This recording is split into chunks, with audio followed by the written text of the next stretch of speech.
तो कहानी की शुरुआत होती है किसाकी डेटो और सानो मंजीरो यानी कि माइकी से, जो कि जापान में मौजूद टोक्यो मांजी गैंग के लीडर थे। और फिलहाल के लिए वो अपनी गाड़ी में बैठकर एक नंगे याकुजा लीडर को जान से मारने के लिए गाड़ी को उसके पीछे भगा रहे थे।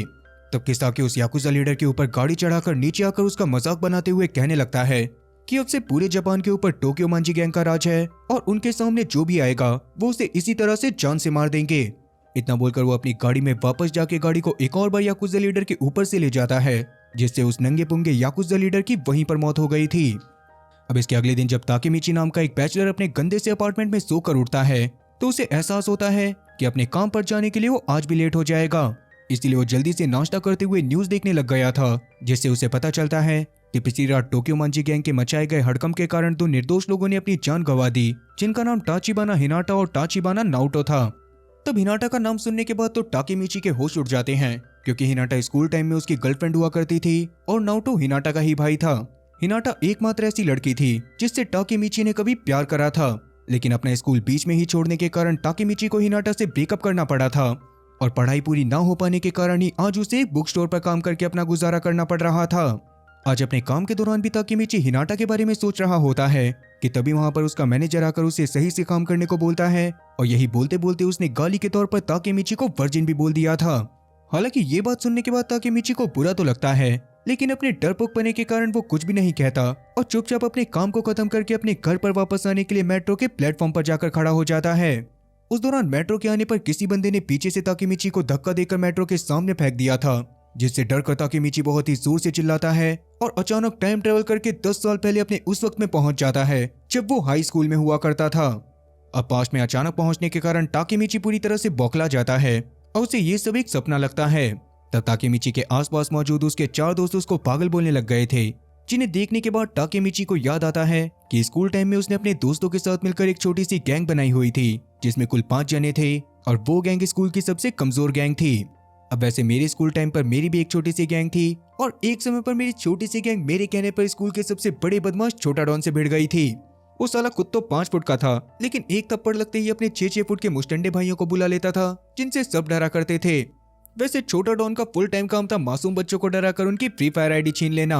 और हाँ, हमारा झगड़ा भी उससे उसी वजह से हुआ था। पता नहीं क्या क्या होता जा रहा है आजकल दिल्ली गवर्नमेंट बॉयज स्कूल में। वैसे आप लोग कौन से स्कूल में थे, गवर्नमेंट या फिर प्राइवेट? और क्या आपके स्कूल में भी छोटा डॉन जैसा कोई बड़ा बदमाश था? कमेंट सेक्शन में इस बारे में जरूर बताना। खैर, अभी जब ताकेमिची अपने फ्लिप वाले फोन में आज की डेट को देखता है तो एक बार को तो उसकी फट के 4 से 64 हो जाती है और वो अपने दोस्तों को समझाने की कोशिश करता है कि वो टाइम ट्रेवल करके 10 साल पीछे आ चुका है, लेकिन उसकी बातों पर किसी को भी भरोसा नहीं होता और सब ताकेमिची से मजे लेते हुए बोलते हैं कि ताकेमिची गांजा थोड़ा कम फूका करो। खैर, अभी मकातो और अकुन ताकेमिची को याद दिलाते हैं कि आज उनकी लड़ाई एक दूसरे स्कूल के ग्रुप के साथ होने वाली थी और उस लड़ाई के लिए वो लोग लेट हो रहे हैं। इसीलिए अब ताकेमिची भी उन लोगों के साथ लड़ाई करने के लिए उस स्कूल के बाहर पहुंच जाता है, लेकिन अपने सामने मौजूद ग्रुप के बंदों को देखने के बाद तो ताकेमिची की पैंट गीली हो गई थी, क्योंकि उसमें कियोमासा और उसके टपोरी दोस्त शामिल थे जो पहले से टोक्यो मांजी गैंग का हिस्सा थे और उन्होंने ताकेमिची की पहली वाली रियलिटी में उसको और उसके दोस्तों को बुरी तरह से मारकर अपने पालतू कुत्तों की तरह ट्रीट करना शुरू कर दिया था। उस समय पर ताकेमिची को कियोमासा के कारण ही टोक्यो मांजी गैंग का हिस्सा भी बनना पड़ा था, पर उसके बावजूद कियोमासा और उसके साथी ताकेमिची और उसके साथियों को बहुत ज्यादा परेशान करते थे, जिसके कारण एक समय पर ताकेमिची ने अपनी स्कूल और अपनी गर्लफ्रेंड हिनाटा दोनों को छोड़ दिया था। ये सब याद आने के बाद ताकेमिची सभी लोगों से भागने को बोलता है, लेकिन उनके भागने से पहले ही कियोमासा और उसके साथी उनको पकड़ लेते हैं और इस बार भी उन लोगों को बुरी तरह से मारने के बाद कियोमासा उनसे कहता है कि आज से तुम लोग मेरे नौकर हो।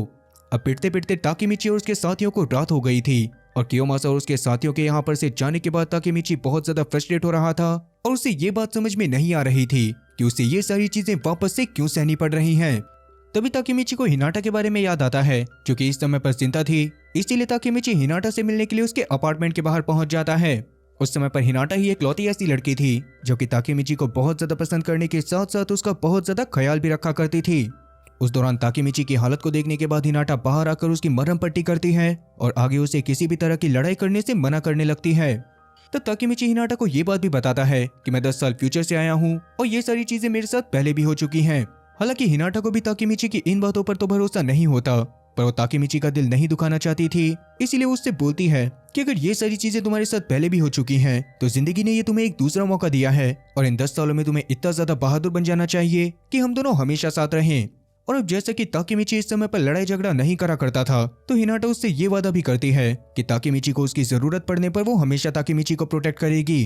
ये बात सुनने के बाद ताकेमिची को बहुत ज्यादा अच्छा लगा था, इसीलिए वो भी हिनाटा से वादा करता है कि मैं खुद भी तुम्हें प्रोटेक्ट करूंगा। इतना बोलने के बाद वो एक पार्क में जाके लगातार हिनाटा की बातों के बारे में सोचने लग जाता है, जिस दौरान उसने फैसला कर लिया था कि इस बार मैं अपनी पुरानी गलतियों को ना दोहराकर एक ताकतवर आदमी बनूंगा।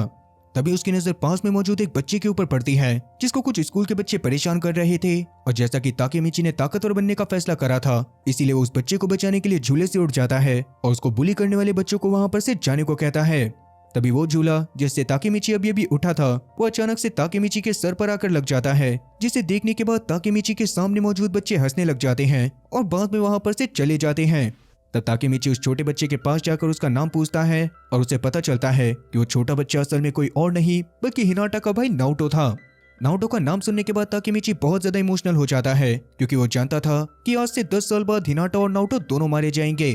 पर अभी कुछ सोचकर वो नाओटो से वादा करता है कि आज से 10 साल बाद मैं तुम दोनों की जान किसी भी हालत में बचाऊंगा। उसकी ऐसी अजीबोगरीब बातों को सुनने के बाद तो नाओटो को कुछ भी समझ में नहीं आता, पर फिलहाल जैसे ही ताकेमिची उससे हाथ मिलाने के लिए अपने हाथ को आगे बढ़ाता है, तो नाओटो भी उससे हाथ मिला लेता है।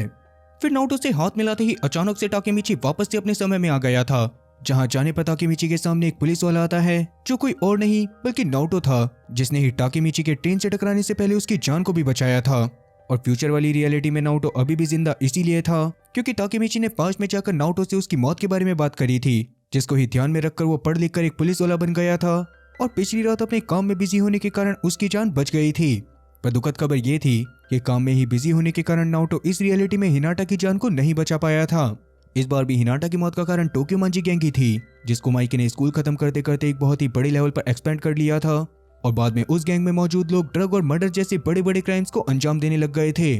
खैर अभी हिनाटा की मौत की खबर को वापस से सुनकर ताकेमिची को बहुत ज्यादा बुरा लगता है, पर नाओटो उसे बताता है कि अगर ताकेमिची चाहे तो हिनाटा की जान को अब भी बचा सकता है, पर उसके लिए ताकेमिची को एक बार वापस से टाइम ट्रेवल करना पड़ेगा। ये बात सुनने के बाद तो ताकेमिची को कुछ भी समझ में नहीं आता, इसीलिए नाओटो उसे अपने घर में ले जाकर माइकी और किसाकी डेटा की फोटो दिखाते हुए बताता है कि असल में माइकी ने स्कूल टाइम में अपना हाथ किसाकी डेटा के साथ मिला लिया था, जिसके बाद ही वो इतने बड़े बड़े क्राइम्स को अंजाम दे पाए थे। पर अगर किसी तरह से ताकेमिची पास में जाकर उन दोनों को मिलने से ही रोक देता है, तो ये सारे क्राइम कभी होंगे ही नहीं और हिनाटा की जान ऑटोमेटिकली बच जाएगी।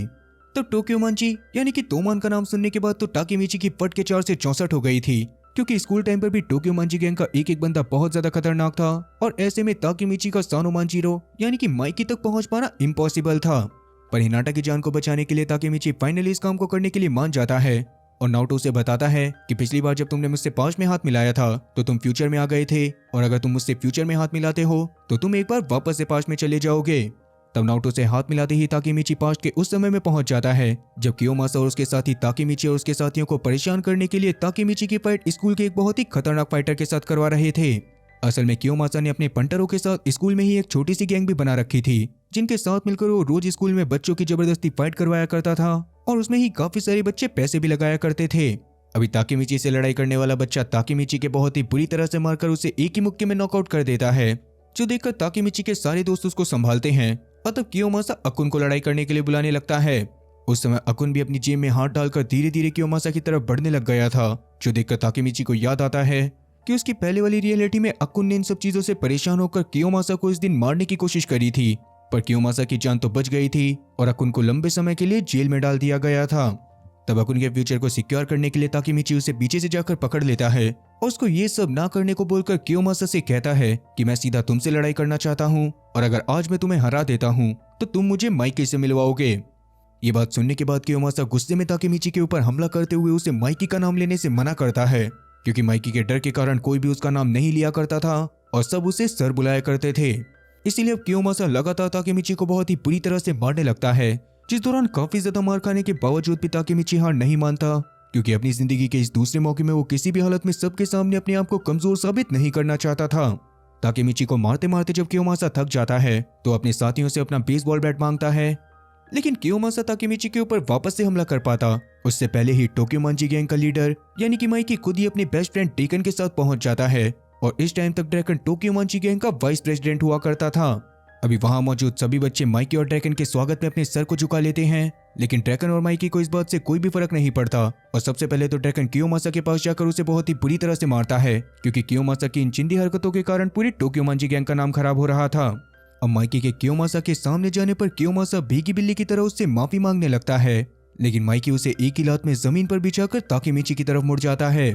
इससे अब ताकेमिची भी डरने लग गया था, मगर माइकी अचानक से ताकेमिची से बोलता है कि आज से तुम मेरे बहुत अच्छे दोस्त हो। ये सुनने के बाद तो सभी लोगों की आंखें फटी की फटी रह गई थी और किसी को भी अपने कानों पर भरोसा नहीं हो रहा था। इवन ताकेमिची तो खुद ही नहीं समझ पाता कि आखिरकार माइकी ने उसे अपना दोस्त बनाया क्यों है। पर जैसा कि अब माइकी का दोस्त होने के कारण कियोमासा और उसके दोस्त ताकेमिची और उसके दोस्तों को परेशान नहीं करने वाले थे, इसीलिए रात में घर जाते हुए ताकेमिची के दोस्त ताकेमिची की बहुत ज्यादा तारीफ करते हैं और इसी बात की खुशी मनाने के लिए ताकेमिची हिनाटा, नाओटो और अपने सभी दोस्तों के साथ एक फेस्टिवल को देखने के लिए जाता है, जिस दौरान आतिशबाजी को देखते हुए वो धीरे धीरे अपने हाथ को हिनाटा के हाथ के पास लेकर जा रहा था। पर हाथ पकड़ने के बाद ताकेमिची को रियलाइज होता है कि उसने हिनाटा का नहीं बल्कि नाओटो का हाथ पकड़ा है। अब इसी वजह से ताकेमिची वापस से फ्यूचर में नाओटो के कमरे में पहुंच जाता है, जहां पर नाओटो भी अपने लैपटॉप में टोक्योमांजी गैंग से रिलेटेड और जानकारी निकालने की कोशिश कर रहा था। और अभी जैसे ही ताकेमिची उससे बात करते हुए उसे बताता है कि वो माइकी का दोस्त बन गया है, तो नाओटो ताकेमिची से पास में जाकर किसी तरह से चुपके से माइकी को जान से मारने को कहता है।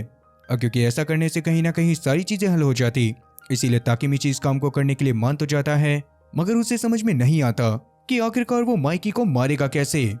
खैर अभी ताकेमिची के वापस पास में जाने पर वो खुद को अपने स्कूल में पाता है, जहां उसकी क्लास में ड्रैकन और माइकी खुद ही उससे मिलने के लिए आ गए थे, जो उसे अपने साथ घूमने चलने के लिए इनवाइट करते हैं, जिस पर ना चाहते हुए भी ताकेमिची मान जाता है। लेकिन उन लोगों के कॉरिडोर में पहुंचते ही वहां पर ड्रैकन और माइकी को मारने के लिए उस स्कूल के सीनियर बच्चे आ जाते हैं, जिन्हें देखने के बाद तो ताकेमिची की पैंट गीली हो गई थी। लेकिन माइकी और ड्रैकन को तो इस बात से बिल्कुल भी फर्क नहीं पड़ता और वो दोनों एक साथ उन सभी लोगों को बहुत ही बुरी तरह से मारने के बाद पहले तो जमीन पर लेटने को कहते हैं और बाद में उन्हीं लोगों के ऊपर पैर रखते हुए आगे बढ़ते हैं। अब उन दोनों को अकेले इतने सारे जनों को पीटता हुआ देखकर ताकेमिची के चेहरे पर तो डाउनलोड पेंडिंग वाला रिएक्शन आ जाता है, क्योंकि ताकेमिची पहले वहम में था कि वो किसी तरह से माइकी को जान से मार देगा।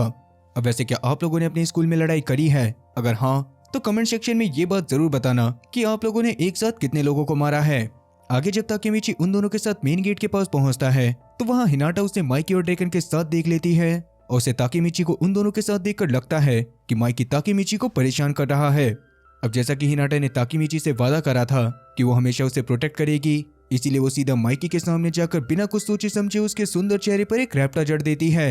ये देखकर तो ताकेमिची की और ज्यादा फट चुकी थी कि अब तो माइकी उन दोनों को अभी के अभी सूली पर चढ़ा देगा।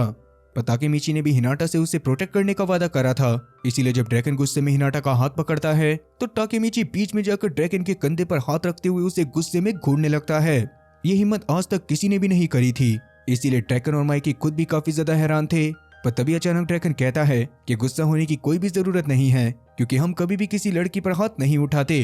ये सुनकर ताकेमिची थोड़ा सा हैरान हुआ था, पर माइकी और ड्रैकन की बातों से उसे समझ आ गया था कि माइकी असल में एक अच्छा इंसान है। इसीलिए अब ताकेमिची फैसला करता है कि वो माइकी को जान से न मारकर किसी तरह से उसके माइंड को चेंज करने की कोशिश करेगा।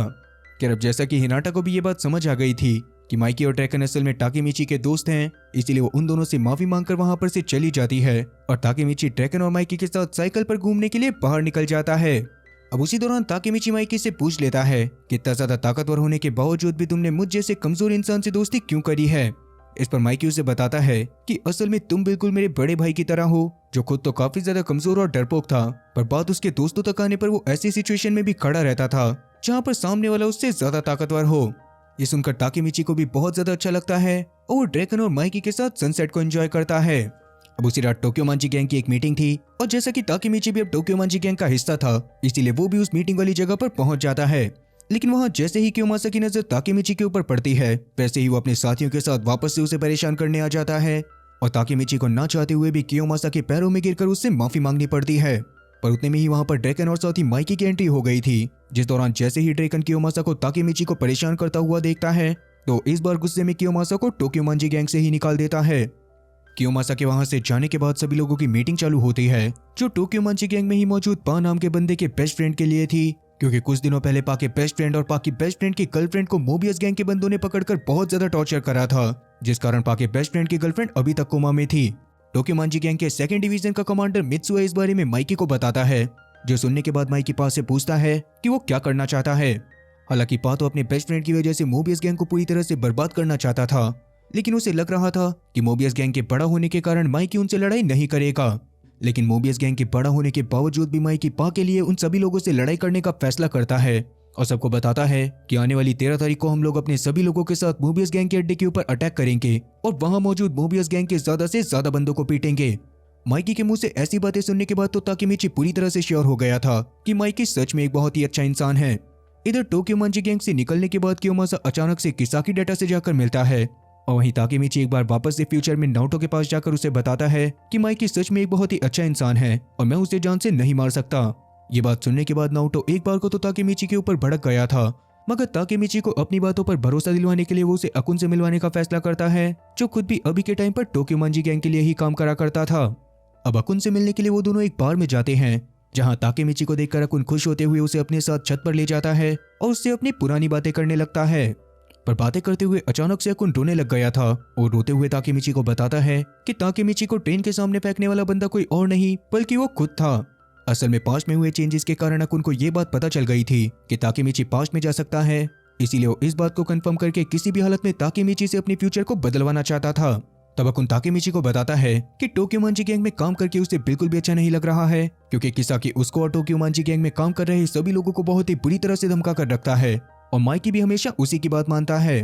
ये बात सुनने के बाद ताकेमिची थोड़ा सा हैरान हो जाता है, क्योंकि उसके हिसाब से तो माइकी का सबसे पक्का दोस्त ड्रैकेन था। पर इस पर अकुन ताकेमिची को बताता है कि जब वो लोग मोबियस के बंदों के ऊपर अटैक करने के लिए जाएंगे तो उस दौरान एक बंदा ड्रैकेन को स्टैप करके जान से मार देगा। ये बात सुनने के बाद तो ताकेमिची के दिमाग के तोते उड़ गए थे, पर तभी अचानक अकुन छत के एकदम कोने पे खड़ा होकर ताकेमिची से बोलता है कि अब तुम ही सबको बचा सकते हो। इतना बोलने के बाद अकुन ने बिल्डिंग के नीचे कूदकर खुद को खत्म कर लिया था, जो देखकर ताकेमिची रोता हुआ उसकी बॉडी के पास जाने की कोशिश करता है और उस समय पर नारुतो बहुत ही मुश्किल से ताकेमिची को संभाल पाता है। अब नारुतो के अपार्टमेंट में वापस आने के बाद ताकेमिची को समझ आ गया था कि अगर वो किसी तरह से पास्ट में जाकर 13 तारीख को ड्रैकन को मरने से बचा लेता है तो शायद ड्रैकन के माइकी के साथ होने के कारण टोक्यो मंजी गैंग फ्यूचर में पूरी तरह से बदल जाएगी। इसीलिए वो नारुतो से हाथ मिलाकर वापस से एक बार पास्ट में जाता है, जिस दौरान वो उस समय में पहुंचा था जब वो अकुन के साथ साइकिल चलाने के लिए आया हुआ था। अब अकुन को जिंदा देखकर वो तुरंत ही उसे अपने गले से लगाकर साइकिल से गिरा देता है, जो देखने के बाद अकुन को कुछ भी समझ नहीं आ रहा था।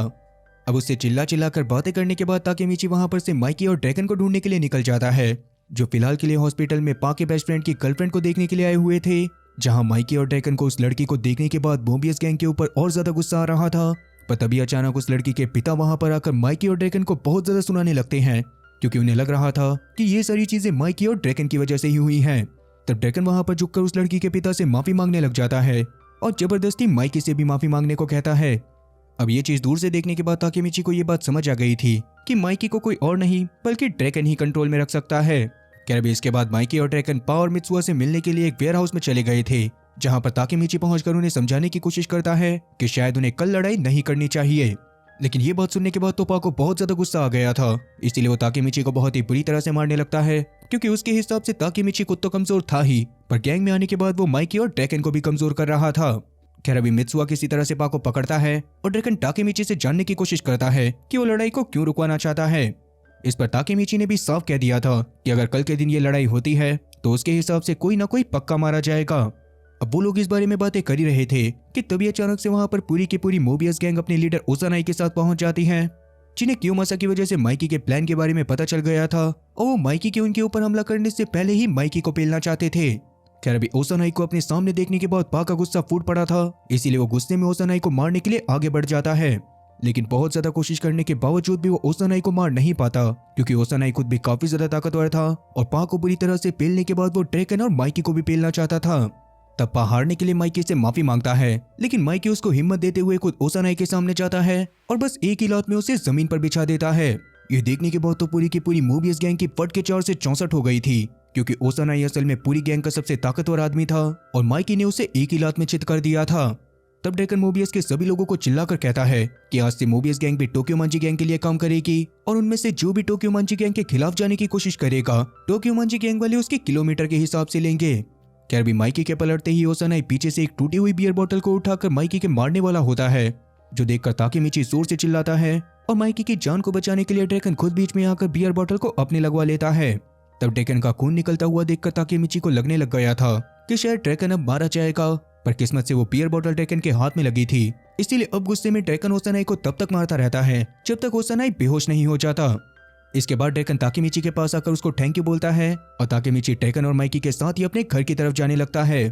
उस दौरान ताकेमिची को लग रहा था कि ड्रैकन की जान बचने की वजह से फ्यूचर पूरी तरह से बदल गया होगा और अब फ्यूचर में ड्रैकन के साथ साथ अकुन और हिनाटा भी जिंदा होंगे। इसी बात को सेलिब्रेट करने के लिए ताकेमिची अगले दिन हिनाटा और अपने बाकी सारे दोस्तों के साथ फेस्टिवल में जाने का फैसला करता है, जिस दौरान ड्रैकन भी माइकी के साथ फेस्टिवल पर आने वाला था। मगर फेस्टिवल में आते हुए अचानक से ड्रैकन के ऊपर मोबियस के काफी सारे बंदे अटैक करते हैं और उसे बहुत ही बुरी तरह से घायल करके पकड़ लेते हैं। इस बारे में किसाकी डेटा ने जाकर ओसानाई को भी बता दिया था और ओसानाई इस बारे में जानकर बहुत ज्यादा खुश होता है।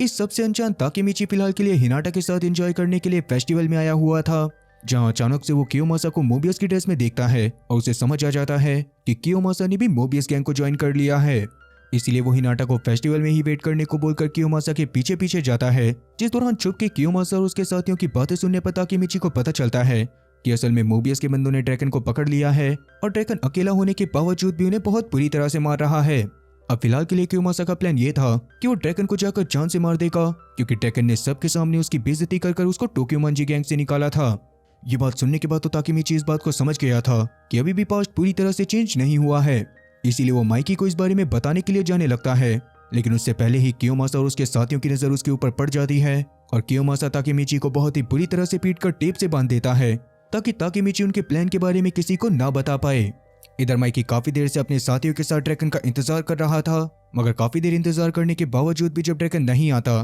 तो माइकी समझ जाता है कि पक्का ड्रैकन किसी मुसीबत में है। इसीलिए वो अपनी बाइक उठाकर सीधा उस रास्ते पर जाने लगता है जहां पर से ड्रैकन उसके पास आने वाला था। तब किसाकी डेटा भी उसे उस तरफ जाते हुए देखता है, लेकिन माइकी ने तो उसके ऊपर ध्यान भी नहीं दिया था। वहीं हिनाटा ताकेमिची को ढूंढते हुए झाड़ियों के पास आ जाती है, जहां ताकेमिची को टेप में बंधा हुआ देखकर हिनाटा उसे खोलने लग गई थी, जिस दौरान ताकेमिची काफी बुरा फील करता है, क्योंकि उसके हिसाब से अगर वो ताकतवर होता तो शायद आज उसके साथ ये सारी चीजें नहीं होती। अभी वो अपने आप को एक बहुत ही बड़ा लूजर भी मान रहा था, जो सुनकर हिनाटा उसे शांत करवाते हुए किस करती है और समझाती है कि तुम लूजर नहीं हो और तुम जो चाहो वो हासिल कर सकते हो। तब ताकेमिची की हिम्मत बढ़ाने के लिए हिनाटा उसको वो पल भी याद दिलाती है जब वो दोनों पहली बार मिले थे। असल में उस समय पर हिनाटा एक स्टोर में काम करा करती थी, जहां पर एक दिन एक टर्की बंदा आकर उसको परेशान करने लग गया था और उस समय पर ताकेमिची ने स्टोर में आकर उस आदमी के सामने अजीबोगरीब हरकतें करके उस आदमी को वहां से भगा दिया था। उस दिन के बाद से ही हिनाटा ताकेमिची को बहुत ज्यादा पसंद करती थी और हमेशा उसके साथ ही रहना चाहती थी। अपनी गर्लफ्रेंड से इस तरह की बातें सुनने के बाद ताकेमिची भी पूरी तरह से मोटिवेट हो जाता है और डिसाइड करता है कि वो किसी भी हालत में ड्रैकन की जान को बचा लेगा और फ्यूचर में 10 साल बाद हिनाटा से मिलने के लिए जरूर वापस जाएगा। ये बात सुनने के बाद हिनाटा को कुछ भी समझ नहीं आया था, मगर फिलहाल के लिए ताकेमिची ड्रैकन को बचाने के लिए उसकी लोकेशन की तरफ जाने लगता है। इधर ड्रैकन अभी भी ओसानाई के गैंग के साथ लड़े जा रहा था, मगर काफी ज्यादा थकने के कारण अब ओसानाई उसके ऊपर भारी पड़ने लग जाता है। फिर ड्रैकन को जैसे तैसे बुरी तरह से पीटकर ओसानाई उसके बाल पकड़कर कहता है कि तुम कब तक हमसे इसी तरह से अकेले लड़ते रहोगे। ये बात सुनने के बाद तो ड्रैकन हंसने लग गया था, क्योंकि असल में उसे पीछे से माइकी की बाइक की आवाज आ गई थी और इसके अगले पल ही माइकी अपने बहुत सारे साथियों के साथ उस जगह पर पहुंचकर मोबियस के लोगों से लड़ाई करने में लग जाता है। तब माइकी के लोग मोबियस के लोगों को बहुत ही बुरी तरह से मारने लग गए थे और मोबियस के लोग भी माइकी के लोगों के ऊपर बिल्कुल रहम नहीं कर रहे थे। उतने में ही वहां पर ताकेमिची भी पहुंच जाता है, जो देखता है कि ड्रैकन जब लड़ाई कर रहा था उस दौरान कियोमासा ने उसके पीछे से आकर उसको स्टैब कर दिया है। ये देखने के बाद तो ताकेमिची को समझ ही नहीं आता कि अब उसे क्या करना चाहिए। तो वो सबसे पहले तो ड्रैकन के पास जाकर देखता है कि अभी ड्रैकन की सांसें चल रही थी, इसीलिए इस बारे में वो चिल्लाकर माइकी को बताता है, मगर माइकी ओसानाई से लड़ने की वजह से अभी ड्रैकन के पास नहीं आ सकता था, इसीलिए वो ताकेमिची से ही ड्रैकन का ध्यान रखने को कहता है। तब ताकेमिची ड्रैकन की जान बचाने के लिए उसे अपने कंधे पर उठाकर सीधा हॉस्पिटल की तरफ लेकर जाने लग गया था, लेकिन रास्ते में उसे मोबियस गैंग के कुछ लोग आकर रोक लेते हैं, जिनसे फिलहाल के लिए ताकेमिची लड़ाई नहीं कर सकता था। पर किस्मत से उसकी मदद करने के लिए अब तक उसके पुराने दोस्त वहां पर पहुंच चुके थे। वो उन मोबियस के लोगों के ऊपर टूट पड़ते हैं और ताकेमिची ड्रैकन की जान को बचाने के लिए भागता हुआ हॉस्पिटल की तरफ जाने लगता है। मगर तब एक गली में आते ही अचानक ताकेमिची के सामने कियोमासा उसे रोकने के लिए आ गया था, जिसे देखने के बाद ड्रैकन ताकेमिची को वहां पर से जाने के लिए कहता है, मगर इस बार ताकेमिची अपने हालातों से भागना नहीं चाहता था, इसीलिए वो ड्रैकन को साइड में बिठाकर आराम करने की सलाह देता है और कियोमासा से उनकी पुरानी फाइट को कंटिन्यू करने को बोलता है। ये सुनने के बाद तो ड्रैकन ने भी ताकेमिची के ऊपर अपने पैसे लगा दिए थे। तब ताकेमिची कियोमासा के सामने जाकर एक मुक्के में उसके मुंह से खून निकाल देता है, लेकिन ताकेमिची को लड़ाई का इतना ज्यादा तजुर्बा नहीं था, तो अगले ही पल से कियोमासा उसके ऊपर भारी पड़ने लग गया था। लेकिन इस बार ताकेमिची हार मानने के इरादे में बिल्कुल भी नहीं था। वो कियोमासा के हाथ पर अपने दांत से काटते हुए उसे जमीन पर गिराता है और बाद में जब कियोमासा खुद उठकर उसे उठा के फेंकने की कोशिश करता है तो ताकेमिची मौका देखकर उसकी पद्दी पर चढ़ते हुए उसके गले को बहुत ही जोर से दबाने लगता है। इस दौरान ताकेमिची बार बार बोल रहा था कि मैं तुम्हें मेरी जिंदगी किसी भी हालत में बर्बाद नहीं करने दूंगा। खैर अब ज्यादा देर तक गला चौक होने की वजह से कियोमासा बेहोश हो गया था और ताकेमिची इस फाइट को जीत चुका था। उधर अब तक माइकी और उसके साथियों ने मिलकर मोबियस के लोगों की बैंड बजा दी थी और वो लोग भी जमीन पर चित पड़े हुए थे। इसके थोड़ी देर बाद ताकेमिची और टोक्योमांची गैंग के सारे मेंबर हॉस्पिटल में ऑपरेशन थिएटर के बाहर खड़े होते हैं क्योंकि ड्रैगन का ज्यादा खून बह जाने की वजह से अंदर उसका ऑपरेशन चल रहा था। तभी वहां पर माइकी सभी लोगों के लिए खाना लेकर आता है और उसे देखकर लग रहा था जैसे कि उसे ड्रैगन की बिल्कुल भी टेंशन ना हो। इसीलिए तब गुस्से में ताकेमिची उसके ऊपर चिल्लाने लग जाता है, मगर माइकी साइड में बैठकर खाना खाते हुए बोलता है कि ड्रैगन मुझे कभी भी छोड़कर नहीं जाएगा। इसके अगले ही पल डॉक्टर भी ऑपरेशन थिएटर से बाहर आकर बताता है कि ड्रैगन की जान अब खतरे से बाहर है। ये सुनने के बाद तो ताकेमिची और टोक्योमांची गैंग वाले नाचने लग गए थे और सभी लोग ताकेमिची की बहादुरी से भी बहुत ज्यादा खुश थे। तभी अचानक से ताकेमिची माइकी को कहीं पर जाते हुए नोटिस करता है और माइकी का पीछा करने पर ताकेमिची को पता चलता है कि माइकी हॉस्पिटल के पीछे जाकर रोने लग गया था क्योंकि वो खुद भी ड्रैगन के लिए बहुत ज्यादा डरा हुआ था। खैर अभी जैसा कि ताकेमिची के हिसाब से सब कुछ सही हो गया था, इसीलिए वो एक बार वापस से फ्यूचर में आ जाता है और भागता हुआ हिनाटा के घर की तरफ जाने लगता है। तब रास्ते में वो अकुन को भी जिंदा देखता है जिसने अब तक अपना हेयर सैलून खोल लिया था और अब वो अपने काम से बहुत ज्यादा खुश था। अभी हिनाटा के अपार्टमेंट के बाहर पहुंचने पर जब ताकेमिची हिनाटा को देखता है तो वो दोनों ही एक दूसरे को देखकर बहुत ज्यादा खुश होते हैं। अब वैसे क्या ड्रैगन सच में जिंदा होगा, और अगर ड्रैगन जिंदा होगा भी तो अभी वो माइकी के साथ है या फिर कहीं और है? और सबसे जरूरी सवाल कि ताकेमिची के पास में इतनी सारी चीजें चेंज करने की वजह से प्रेजेंट में क्या क्या चीजें चेंज हुई होंगी? माफ करना, इन सभी सवालों के जवाब आपको इस मूवी के सेकंड पार्ट में मिलेंगे, जो वैसे तो मैं जल्दी से जल्दी चैनल पर लेकर आना चाहता हूँ, पर क्या मुझे उसे लेकर आना चाहिए और क्या आप लोग इसके सेकंड पार्ट को सच में देखना चाहते हो? कमेंट सेक्शन में इस बारे में जरूर बताना। हर बार की तरह अगर 100 लोग भी इसके सेकंड पार्ट को देखने के लिए कमेंट करते हैं तो मैं उन 100 लोगों के लिए भी इसके सेकंड पार्ट को जरूर लेकर आऊंगा, इसीलिए कमेंट करना बिल्कुल भी मत भूलना। बाकी उम्मीद है कि आप लोगों को मेरी एक्सप्लेनेशन पसंद आई होगी। अगर एक्सप्लेनेशन पसंद आई हो तो चैनल को सब्सक्राइब करना और बेल नोटिफिकेशन को ऑल पर सिलेक्ट करना और साथ ही वीडियो को भी लाइक करना। मैं ऐसी ही और मजेदार एक्सप्लेनेशन वीडियोस लेकर आता रहूंगा। खैर तब तक के लिए टाटा और गुड बाय।